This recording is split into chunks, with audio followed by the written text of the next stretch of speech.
Nomination వేయడానికి party కార్యాలయానికి వస్తే తన మద్దతుదారులను బెదిరించారు అని బీజేపీ ఎమ్మెల్యే రాజా సింగ్ ఆరోపణలు చేశారు.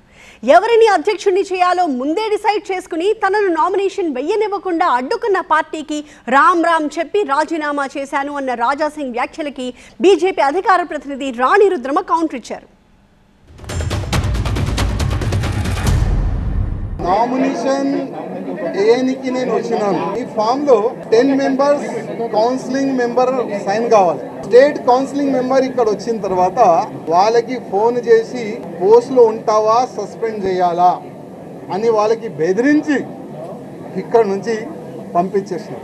కానీ ఆల్రెడీ డిసైడెడ్ ఎవరికి ప్రెజెంట్ చేయాలి ఎట్లా చేయాలి అని ఆల్రెడీ వాళ్ళు డిసైడ్ చేసుకొని పైన కూర్చున్నారు.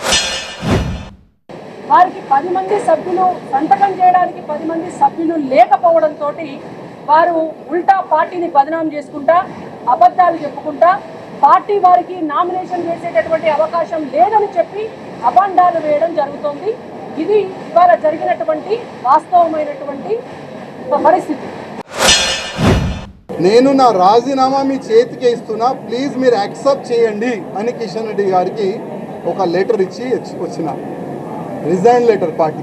ఆ రిజైన్ లెటర్లో కింద ఒక మ్యాటర్ ఇది కూడా రాసిన, కిషన్ రెడ్డి గారు పార్టీకి నేను రాజీనామా ఇస్తున్నాను, మీరు మీ లెటర్లో స్పీకర్ గారు కూడా పంపించేసేయండి. రాజా సింగ్ ఇప్పుడు పార్టీ సింబల్ నుంచి గెలిచిండు.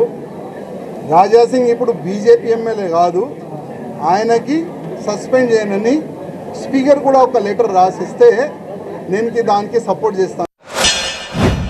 ఒకవేళ నిజంగానే రాజా సింగ్ గారికి రాజీనామా చేయాలి వారి ఎమ్మెల్యే పదవికి అని ఉంటే వారు డైరెక్ట్గా వారి రాజీనామా పత్రాన్ని స్పీకర్కి సమర్పించుకోవచ్చు. అండ్ ఇంకొకటి, వారి క్రమశిక్షణ రాహిత్యం అనేటువంటిది పరాకాష్ఠకు చేరిందనేది భారతీయ జనతా పార్టీ రాష్ట్ర పార్టీ అభిప్రాయం.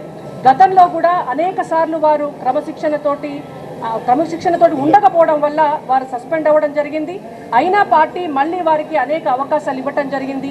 కానీ ఈసారి వారే స్వయంగా రాజీనామా చేసి వెళ్ళారు.